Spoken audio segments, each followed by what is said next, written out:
Bueno, hermanos, nosotros vamos a recordarles la semana pasada.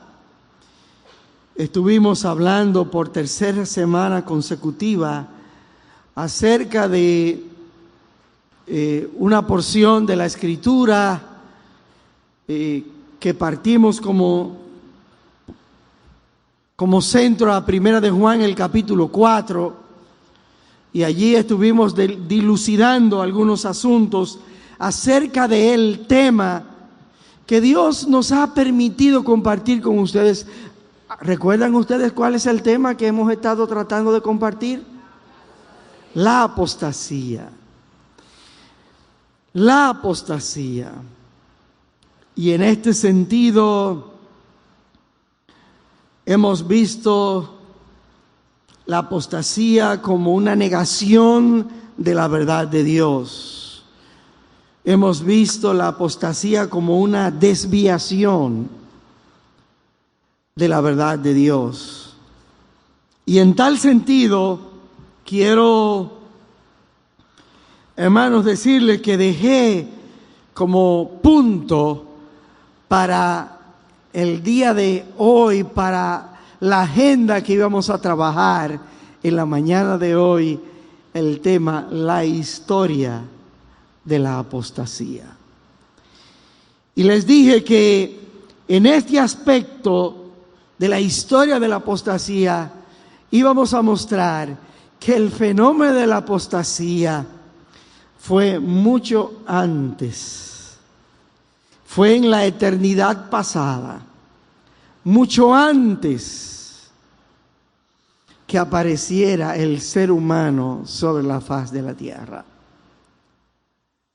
Y como tal, por eso nuestro hermano amado en la lectura devocional nos refrescó un poco esa historia, la cual vamos a abordar en breves minutos.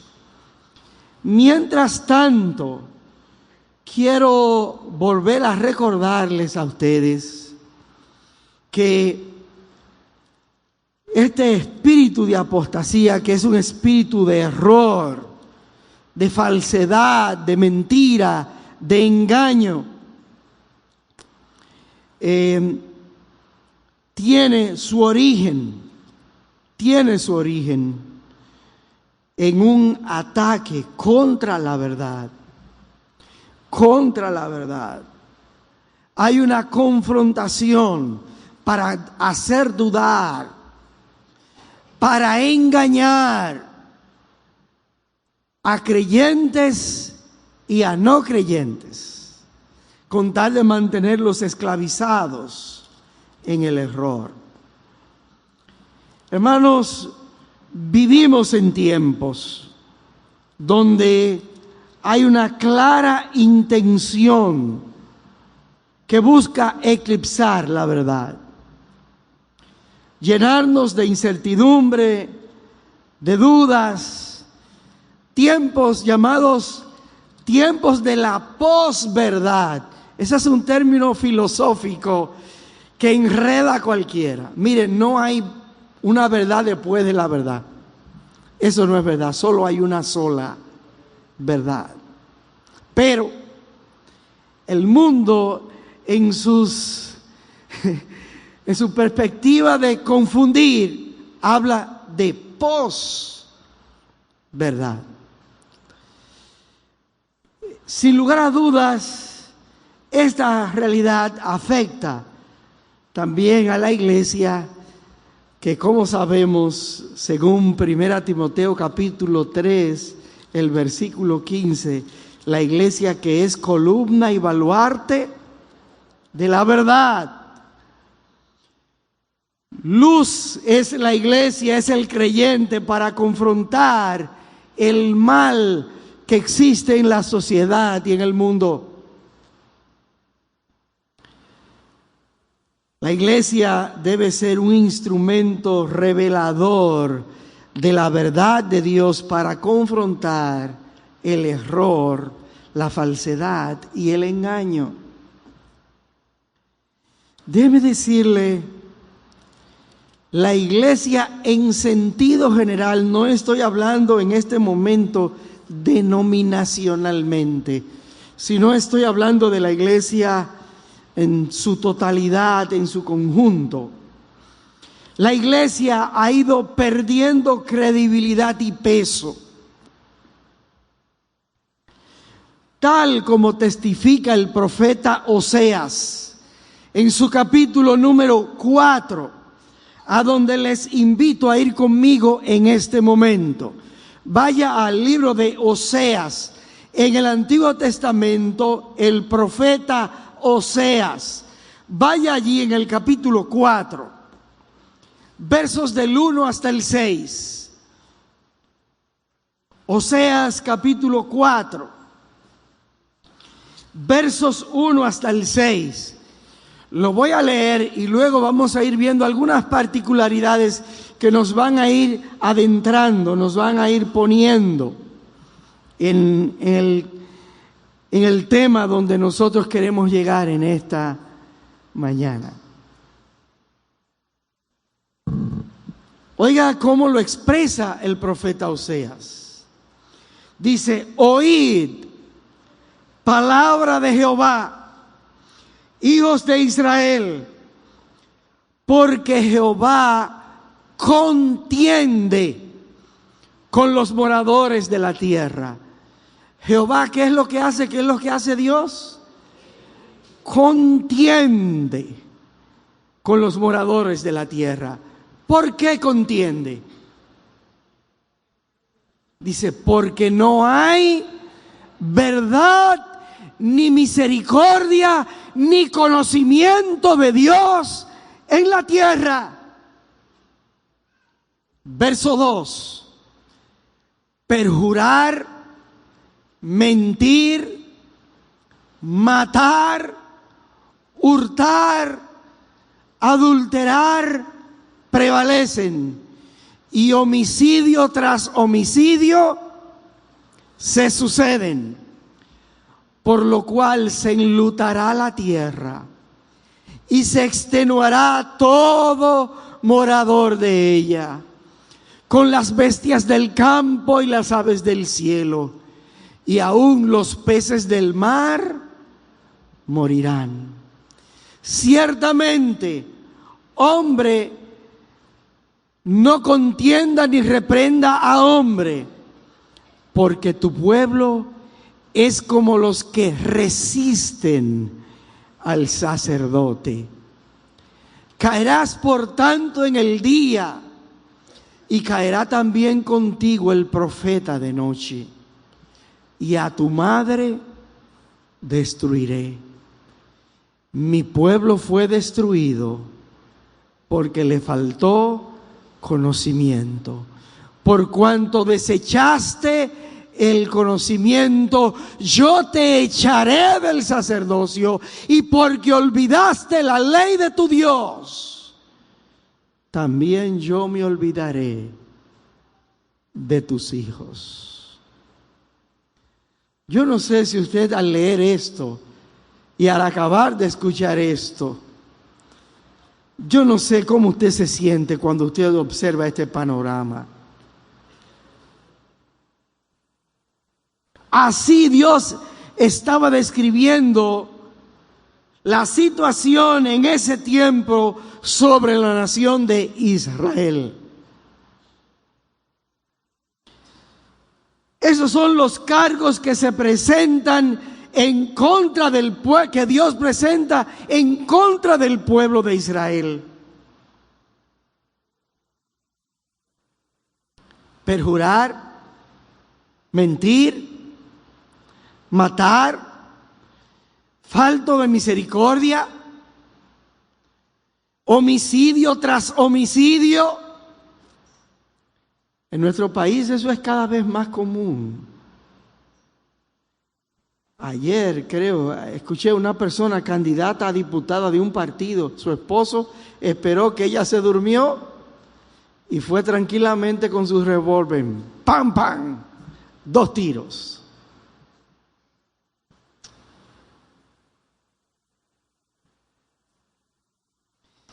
Sin lugar a dudas, hermanos, dice, no hay verdad, no hay misericordia, ni conocimiento de Dios. La razón, el verso 6 dice, falta de conocimiento.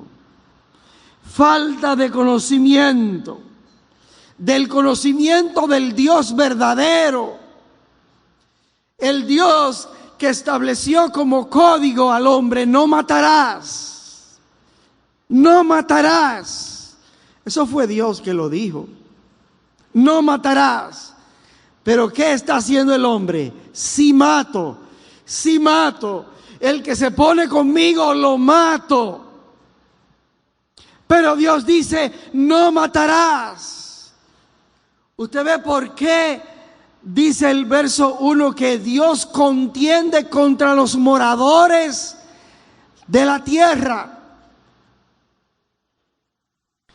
Porque Él le ha dicho al hombre cómo debe hacerlo, cómo debe vivir su vida. Pero el hombre le falta el conocimiento del verdadero Dios. Por eso la Escritura dice en 1 de Juan, y esta es la vida eterna, que te conozcan a ti, el único Dios verdadero, y a Jesucristo, a quien has enviado. El único Dios verdadero, Él es la verdad. Conoceréis la verdad. Lo que es milimétricamente congruente con Dios, eso es la verdad. Hoy se da algo sumamente extraño. Hay gente llamada creyentes que no conocen la verdad de Dios ni a Dios, pero ellos dicen que son creyentes. Crean atajos, caminos paralelos que rechazan la verdad que Dios ha revelado en su palabra. Mas nosotros somos conocidos por Dios. Y déjeme decirle, Dios nos conoce a nosotros. Aunque nosotros conozcamos algo o no le conozcamos, la verdad es una sola, Él nos conoce a nosotros. Mire lo que dice el verso 6. El verso 6, mi pueblo fue destruido. ¿Por qué? ¿Por qué? Porque le faltó conocimiento. Conocer algo no es sencillamente saber el nombre de algo. Yo puedo conocer el nombre de cualquiera de ustedes. Eso no significa que yo le conozco. Yo sé cuál es su nombre. Pero para conocer a una persona hay que estar de cerca y hay que tratarlo de cerca. Mi pueblo fue destruido porque le faltó conocimiento. Hermano, ¿usted conoce al Dios de las Escrituras? ¿Cuántos años, qué tiempo usted tiene de haberse convertido a Cristo? ¿Conoce usted mejor a Cristo que hace 2 años atrás?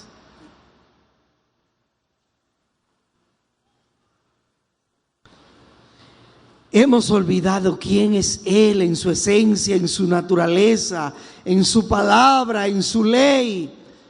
Esto es terrible. El verso 6 dice allí, si usted ve que producto de eso dice, y es terrible, me olvidaré de tus hijos. Mire, eso es terrible.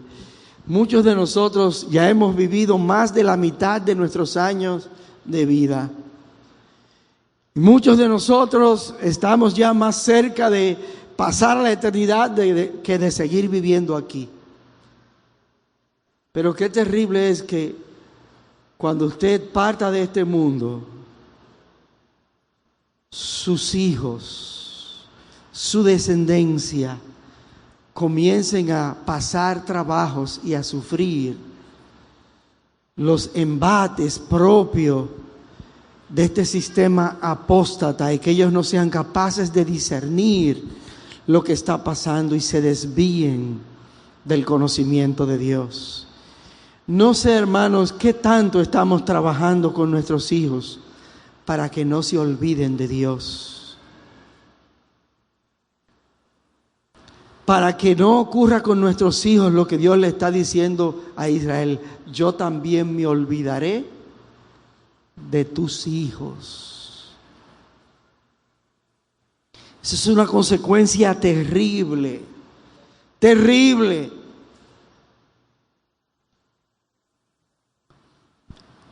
Bien, se levantaría en el libro de los Jueces, y lo testifica el libro de los Jueces, una generación que dice la Escritura que no conocía al Dios de sus padres. Hermanos, de los que estamos aquí,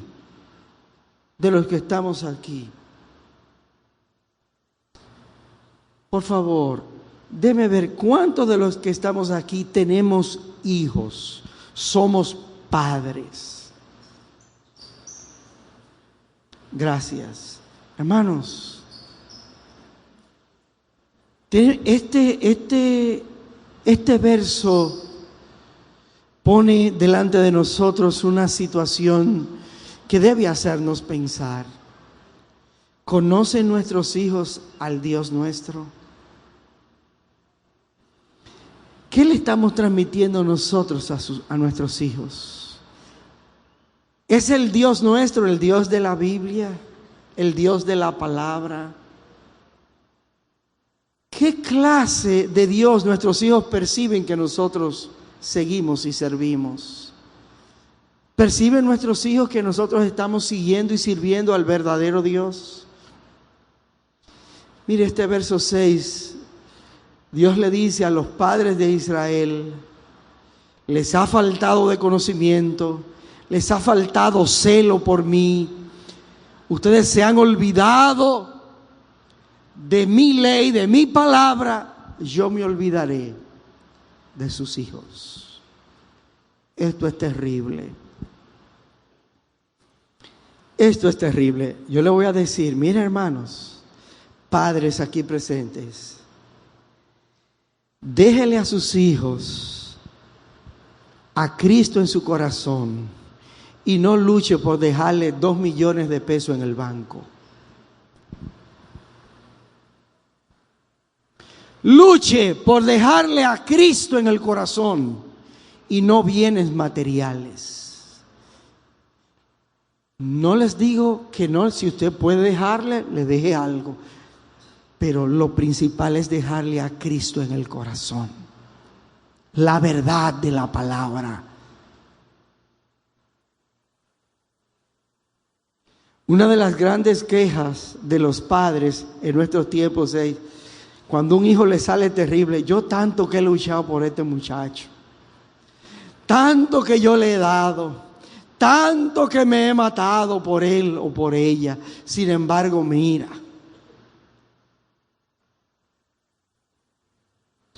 Lo que usted necesita es dejarle a Cristo, formar a Cristo en su corazón. Eso es lo más prioritario.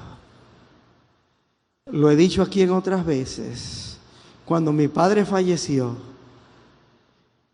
no nos dejó ni 6 pesos para dejarle 1 peso a cada uno de sus 6 hijos y 1 séptimo peso para su esposa, pero nos dejó lo más importante. Nos dejó lo más importante.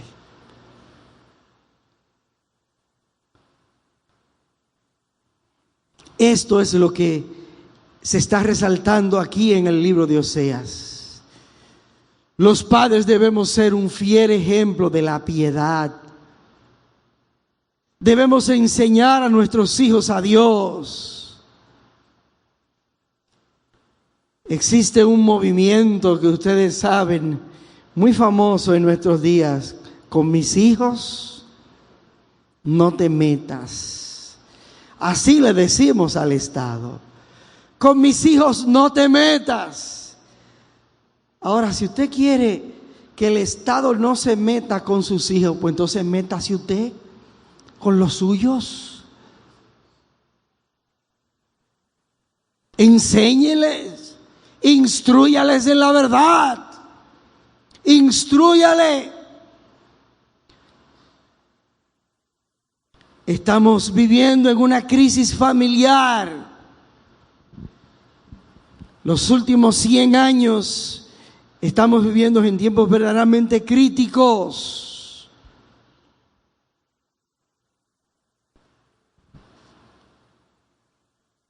Déjeme decirle, yo una vez estoy hablando con un familiar un poco lejano mío. Y ese familiar lejano mío me decía, mire, una de las cosas que yo admiro de la Iglesia Bautista en Atomayor es la fortaleza de sus familias. Eso me decía ese familiar lejano mío. Me decía, cuando yo veía que salían de los cultos y cruzaban familias, y familias juntos de venir a alabar a Dios. Con solidez espiritual. Pero hoy, ¿sabe qué? Tenemos familias donde hay hijos que no quieren, familias cristianas, donde hay hijos que no quieren saber de Dios ni de la palabra de Dios. Hermanos míos, amados hermanos, ¿hay en tu casa tiempos devocionales? ¿Estás enseñando a tus hijos la palabra de Dios? Hermanos, la iglesia hoy está perdiendo la fibra espiritual. Los músculos espirituales en la familia se han estado perdiendo y los músculos espirituales están más laxos y más flexibles y resisten menos. Hace 2 sábados les hablaba a los jóvenes de la iglesia acerca de por qué la Escritura testifica que en Daniel había un espíritu superior respecto a los demás jóvenes de su época. Y la Escritura dice que él cerraba la puerta de su casa, abría la ventana y oraba. Había una vida espiritual intensa, intensa. Yo recuerdo cuando éramos jóvenes, hermanos, los jóvenes de esta iglesia hacíamos matutinos, solo de jóvenes. Matutinos, a las 5:30 de la mañana, un grupo, decenas de jóvenes de esta iglesia, acudíamos a la hora de matutinos. Había músculos espirituales.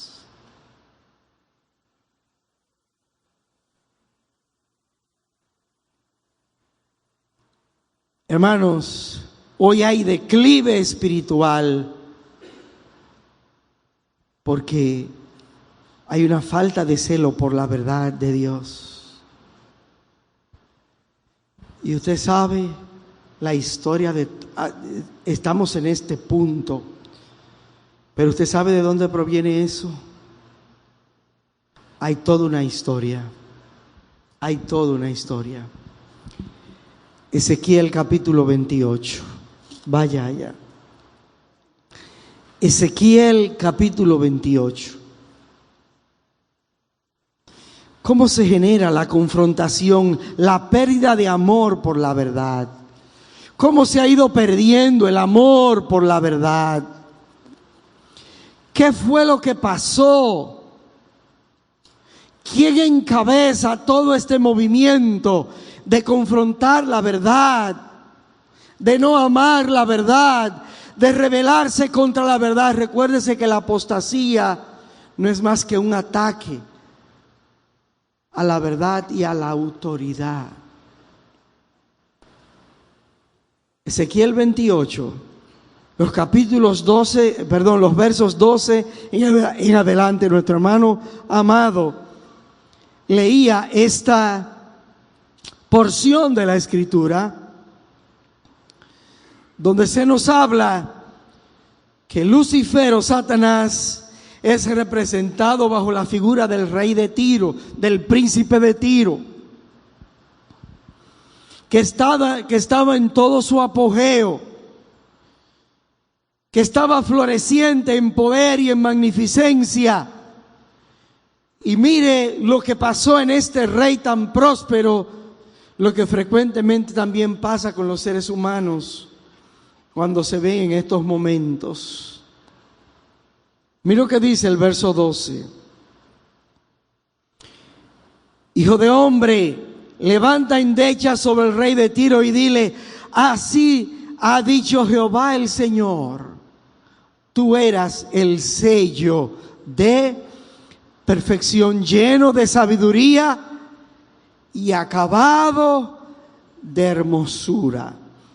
En Edén, en el huerto de Dios estuviste, de toda piedra preciosa era tu vestidura, corderina, topacio, jaspe, crisólito, berilo y ónice, de zafiro y carbunclo, esmeralda y oro. Los primores de tus tamboriles y flautas estuvieron preparados para ti en el día de tu creación. Tú, querubín grande, protector, yo te puse en el santo monte de Dios. Allí estuviste en medio de las piedras de fuego, te paseabas. Perfecto era en todos tus caminos desde el día que te fuiste creado hasta que se halló en ti maldad.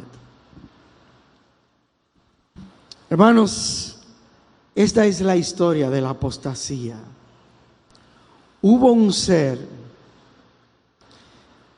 que fue creado por Dios, que Dios le dio un privilegio entre todos los ángeles, que también son criaturas creadas por Dios. Y este tiene la particularidad que él era el más grande entre todos los ángeles. Era un querubín especial.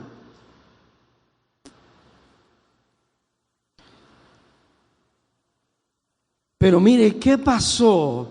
Mire la actitud interna cuando una persona va a caer en apostasía.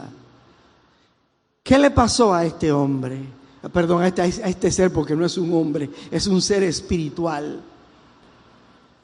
¿Qué le pasó?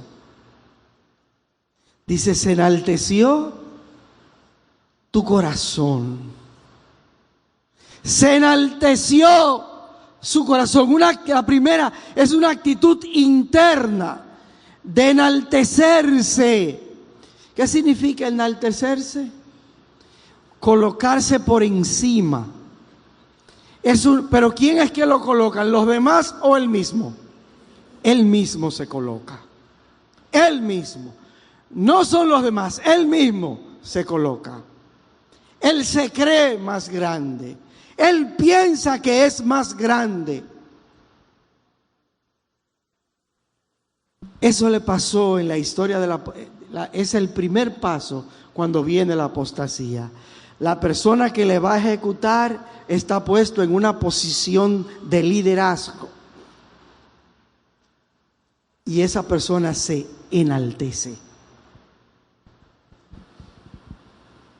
Se enaltece. ¿Y qué decía él en su corazón? ¿Seré semejante? ¿Seré semejante?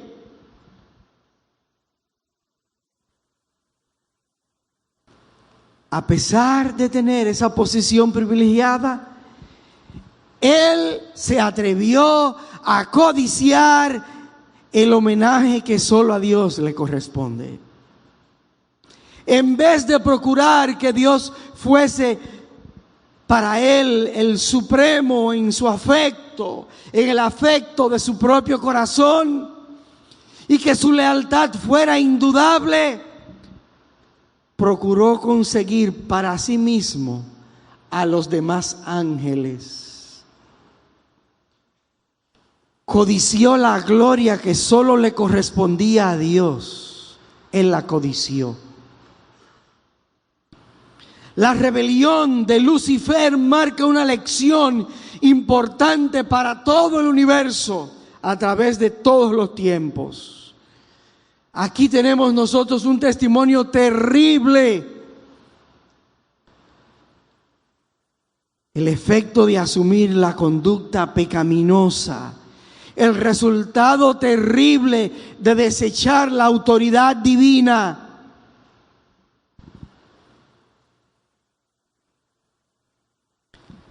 El corazón de los apóstatas está lleno de orgullo. Orgullo. ¿Usted sabe lo que es orgullo? Amor a sí mismo, a lo que él piensa, a lo que él se imagina que son las cosas. Lucifer renunció a su correspondiente lealtad a Dios e inició una guerra contra Dios. Y dice la Escritura que arrastró millones de ángeles con él. Los apóstatas son líderes. Son personas que están puestas en posiciones de liderazgos.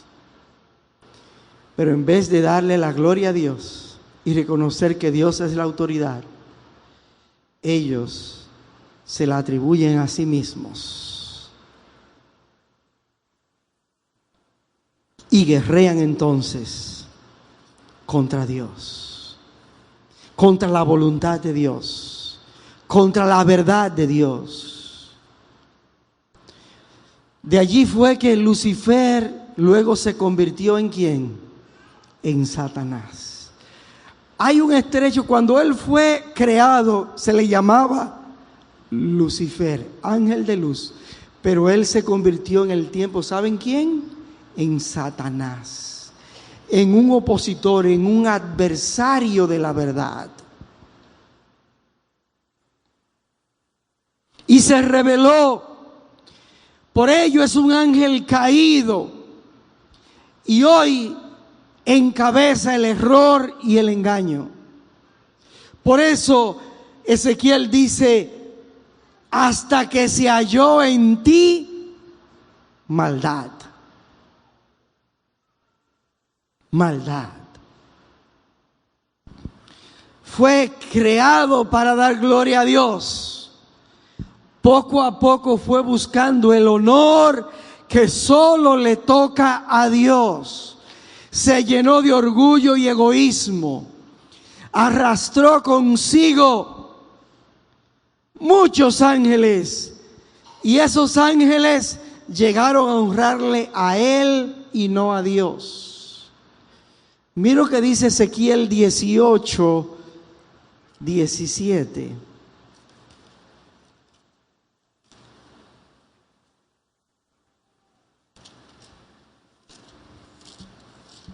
Perdón, 28, 17. 28, 17. Se enalteció tu corazón a causa de tu hermosura. Corrompiste tu sabiduría a causa de tu esplendor. Yo te arrojaré por tierra. Delante de los reyes te pondré para que miren en ti. ¿Qué es lo que dice que pasó con este ser? ¿Usted lo pudo notar? Se enalteció su corazón por cualidades que él tenía. Usted sabe que frecuentemente a veces ocurre que cuando una gente es muy inteligente o domina un área regularmente, lo que hace es que Yo me recuerdo cuando estaba en la universidad, había una persona, un profesor mío en la carrera, que hay un hospital que lleva hasta el nombre de él porque era una eminencia. Y yo recuerdo, no sé si mi esposa estaba ahí en ese momento, él dijo: señores, ese fue el primer día de clase de su asignatura. Ustedes están en la asignatura X, ustedes tienen el privilegio de asistir a una de las cátedras más importantes en América Latina. Y comenzó a darse bombos. Él, y realmente era una persona eminente. Regularmente, la persona cuando tiene mucho conocimiento, dice, por eso es que dice que el conocimiento envanece, pero el amor edifica. Satanás se envaneció, se enalteció, se rebeló contra la verdad. Mira lo que dice Isaías 14, verso 13 ahora. Isaías 14, 13, vea. Hablando de este mismo ser. Isaías 14, 13.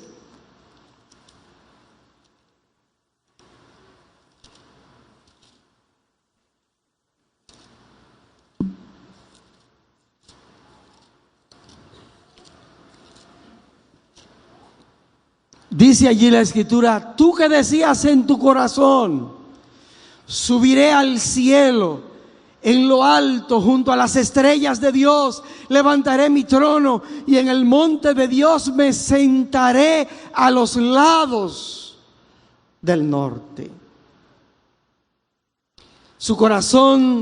En su corazón se anidó la codicia, se llenó de envidia, de celos, y se abrogó la autoridad que solo le corresponde al Señor nuestro, y por su odio a lo que representaba a Dios como autoridad, por eso se rebeló contra Dios. Yo les decía a ustedes desde el primer domingo, cuando comenzamos a abordar el tema de la apostasía, el espíritu de apostasía es una rebelión contra la autoridad de la palabra y contra la autoridad delegada por Dios. En la eternidad pasada, en el cielo hubo una rebelión. Y esa rebelión fue contra Dios de parte de Satanás. Ese es el espíritu de la apostasía. Rebelión. Apostasía es rebelión.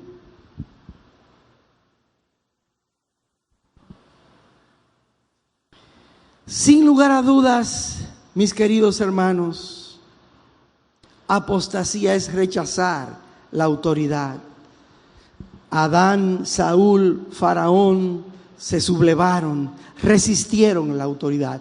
Los resistieron. Rebelión es una actitud o una acción que rompe una relación normal de dependencia para optar por autonomía de las decisiones. Eso es apostasía. Una ruptura de una relación normal. ¿Usted quiere ver lo que es apostasía? Vaya a Números capítulo 16. Ahora yo le voy a mostrar un ejemplo real de lo que es apostasía. Iglesia, abra sus oídos y abra su entendimiento. Pablo, al despedirse en una ocasión de los hermanos, le dijo: porque yo sé que después de mi partida entrarán lobos rapaces. Hermanos, si yo les estoy diciendo esto en este momento con mucha conciencia, Iglesia Bautista, abre tus ojos, entrarán lobos rapaces. Números capítulo 16. Mire un ejemplo bíblico de lo que es apostasía. Coré, hijo de Izar, hijo de Coat, hijo de Leví, y Datán y Abirán, hijos de Eliab, Ión, hijo de Pelet, de los hijos de Rubén, tomaron gente. Coré. ¿Quién es Coré? Un hijo de Coat. ¿Y quiénes son los hijos de Coat? Si usted lo chequea, usted sabe que los hijos de Coat entre los levitas eran personas, pertenecían al grupo de los levitas, de los que servían. Pero estos tenían unas ocupaciones y unos oficios muy especiales entre todos los levitas. Se le asignó, ellos pertenecían a una tribu que servía a Dios. Recuérdense que los levitas no tenían tierra ni herencia entre Israel. Los levitas sencillamente eran una tribu que servían a Dios en el templo. Y Coré pertenecía a este grupo de gente. Verso 1. ¿Qué hicieron esta gente, este listado de gente que se nombra ahí? Tomaron gente. Eran gente de influencia. Tome eso en cuenta. Verso 2. Y se levantaron contra Moisés con 250 varones de los hijos de Israel, príncipes de la congregación, de los del consejo, varones de renombre. ¿Usted se da cuenta con quién que estamos trabajando y con quién que estamos, qué tipo de gente era esto? La pregunta es, ¿quién era Moisés? ¿Quién era Moisés?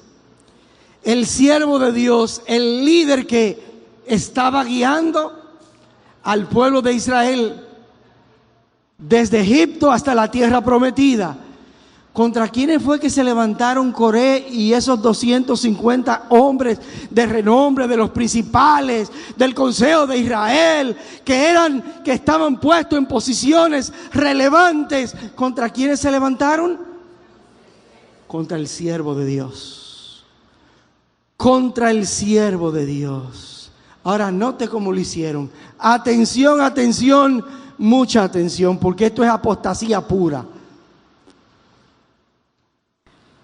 Y se juntaron, verso 3, contra Moisés y Aarón y le dijeron: basta ya de vosotros, porque toda la congregación, todos ellos son santos, y en medio de ellos está Jehová. ¿Por qué pues os levantáis vosotros sobre la congregación de Jehová? ¿Qué usted nota en estas palabras? ¿Qué usted nota en estas palabras? Basta ya de vosotros.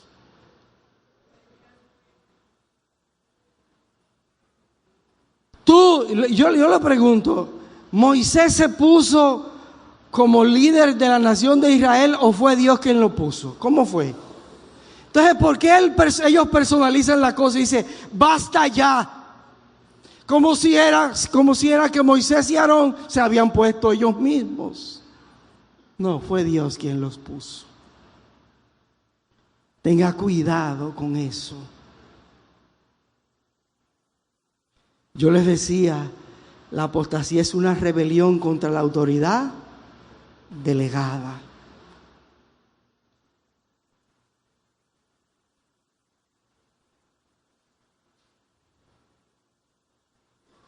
Yo recuerdo hace muchos años, tengo ejemplos en mi vida de gente que intentó en nuestra iglesia armar problemas. Yo recuerdo y cómo Dios actuó en poder.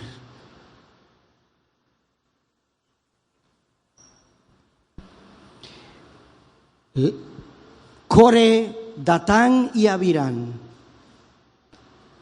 dice, acusan a Moisés por orgullo y le dice a Moisés que ellos han ejercido un liderazgo excluyente. Y atacan a Moisés públicamente, delante de todos y con astucia, porque los apóstatas son así. Y aparecen como si ellos estuvieran peleando por el pueblo, nótelo. Dice, verso 3, porque toda la congregación, todos ellos son santos y en medio de ellos está Jehová. ¿Por qué pues os levantáis vosotros sobre la congregación de Jehová?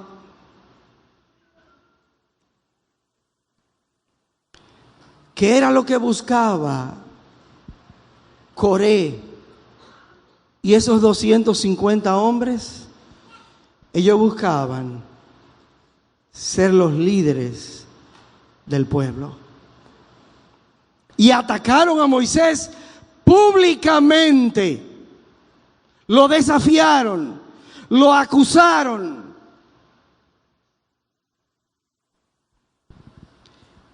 Y le dicen, en el texto le dicen, pero venga acá. ¿Y ustedes creen que Dios solamente habla por medio de ustedes?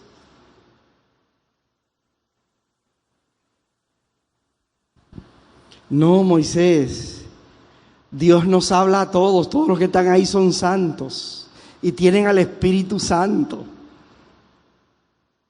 Todavía no había llegado el Espíritu Santo.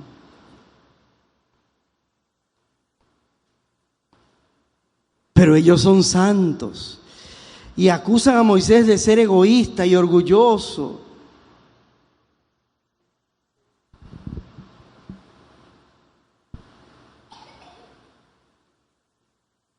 Mira lo que dice el verso 4 hasta el verso 11. Cuando esa acusación ocurrió, dice, cuando oyó Moisés esto, se postró sobre su rostro. Note, una respuesta correcta, el proceder correcto de un siervo de Dios. Cuando el siervo de Dios ve situaciones de peligro, ¿qué hace? Busca el rostro de Dios, va a Dios. No se pone como Coré, que se puso, ¿sabe? Entre el pueblo, ¿sabe a qué se puso? A envenenar. Hermano David, hay maldad en eso.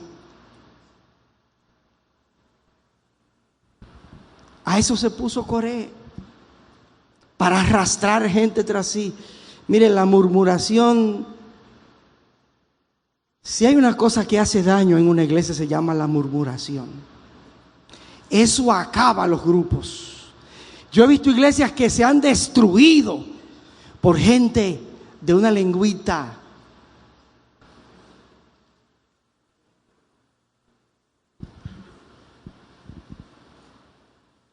¿Usted sabe qué hizo Moisés? Oró a Dios. Cuando usted sepa algo peligroso o negativo, en vez de usted ponerse a difundir, porque entonces lo hacemos con un rostro de espiritualidad. Ay, hermana Josefina, yo quiero que usted ore por esto. Usted le lee y acaban. Acaban con el hermano. Eso es apóstata, eso es malicia. Eso es malicia. La apostasía tiene un espíritu malicioso.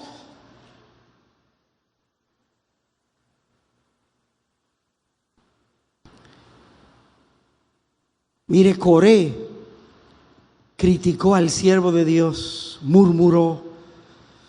Ahora, cuando Moisés conoce eso, ¿qué hace?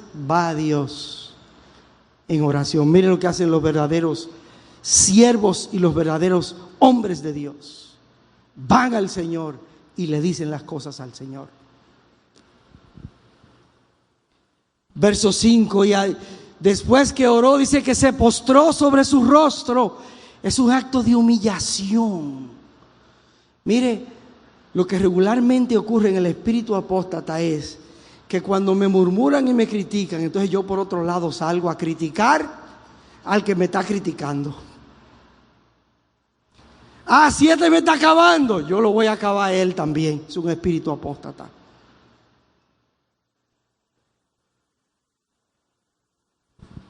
Moisés se postró sobre su rostro, se humilló. Y mire lo que dice el verso 5. Una vez va delante de Dios, le dice a Dios lo que está pasando. Mire lo que dice el verso 5. Y habló a Coré y a todo su séquito, diciendo: mañana mostrará Jehová quién es suyo y quién es santo, y hará que se acerque a él. A quien él escogiere, él lo acercará así. Y dice: haced esto, tomaos incensarios, Coré y su séquito, y poned en fuego en ellos, y poned en ellos incienso delante de Jehová mañana, y el varón a quien Jehová escogiere, aquel será el santo. Esto os baste, hijos de Leví. Y dijo más Moisés a Coré: oíd ahora, hijos de Leví, ¿os es poco que el Dios de Israel os haya apartado de la congregación de Israel, acercándoos a él para que ministréis en el servicio del tabernáculo de Jehová y estéis delante de la congregación para ministrarles? Y que te hizo acercar a ti y a todos tus hermanos los hijos de Leví contigo. ¿Procuráis también el sacerdocio? Por tanto, tú y todo tu séquito sois los que os juntáis contra Jehová. Pues Aarón, ¿qué es para que contra él murmuréis?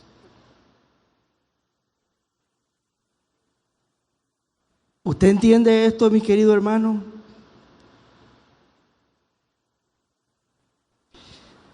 Después que Moisés va al Señor y ora y le presenta la situación, ¿usted sabe qué hizo Moisés?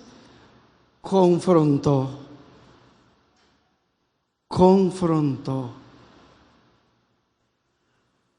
a los que con un espíritu apóstata le habían tirado la murmuración y el veneno al pueblo. Lo confrontó. Los apóstatas deben ser confrontados con la verdad. Moisés los confrontó, y es más que confrontó, lo desafió, porque dijo: aquí se va a saber quién es el hombre de Dios y quién no lo es. ¿Quién es el siervo que sirve a Dios y a la iglesia? ¿Y quién es el que está por envidia y por celos quiere la posición? Dios va a mostrar aquí quién es. Mire, si usted lee toda la historia, usted va a ver que Dios lo mostró. Dios demostró, porque Dios defiende a los suyos. Y Dios defiende a sus siervos. Y ninguna alma forjada contra los siervos de Dios prosperará.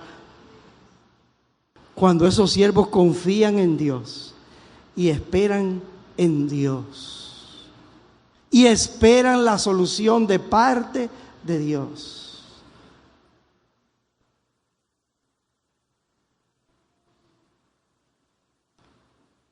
Si usted nota, Moisés le demuestra a Coré la ingratitud de parte de él y de su séquito.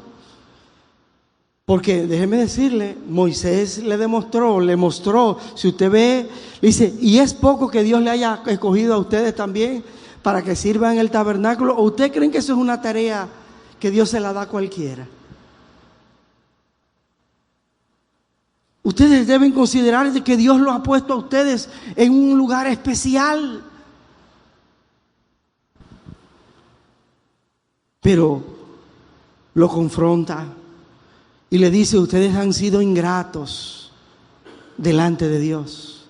A Coré y a sus 250 hombres. Han sido ingratos.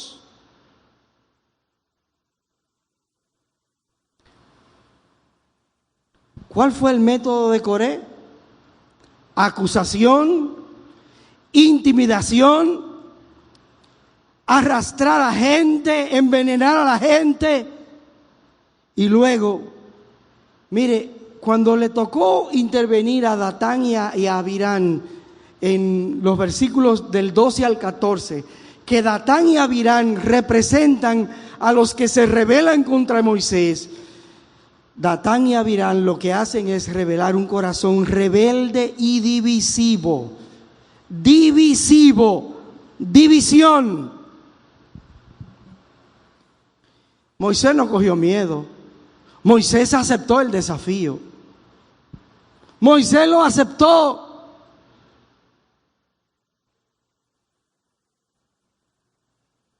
Yo le voy a decir a usted una cosa. Un pastor debe ser una persona amable, afable, cercano y accesible a la gente. Pero si usted ve el texto, usted se va a dar cuenta que contra Datán, Abirán y Coré dice la Escritura que Moisés se enojó. Chequélo, se enojó. ¿Usted sabe por qué?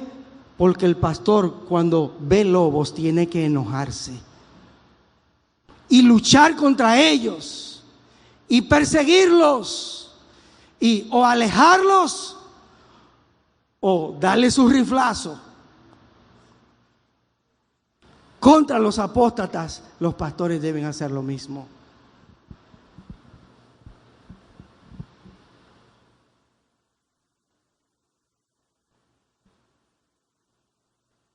Los versos 16 al 21 define cómo Dios resolvió esta situación. Y los versos 23 hasta 35 ve cómo el juicio de Dios cayó sobre los rebeldes. Juicio de Dios cayó. Usted sabe que la Escritura, usted sabe la historia de Coré. Dice que la tierra se abrió y se los tragó. Se los tragó. Hay juicio de Dios contra los rebeldes. Nosotros pudiéramos ver muchos otros ejemplos. David en su propia familia tuvo hijos que lo confrontaron y lo quisieron destituir como rey. Absalón fue un ejemplo de eso. Hermanos, tengamos los ojos abiertos. Iglesia de Cristo, vivimos en tiempos, en el último tiempo. Abramos nuestros ojos, porque Satanás anda como león rugiente. Estemos a la expectativa. Apostasía es una rebelión contra la verdad y contra lo establecido por Dios. El espíritu del apóstata es el orgullo. El apóstata es orgulloso. No olvide eso. No olvide eso. Iglesia, vais a necesitar esto. Pues después de mi partida, dice el apóstol Pablo, entrarían lobos rapaces. Sepa discernir, sepa identificar, para que estéis preparados para confrontar a lobos. Estéis preparados. Eso vendrá en el último tiempo. Oremos. Gracias, Señor, por tu palabra. Ella nos ayuda a entender toda esta historia hasta nuestros tiempos.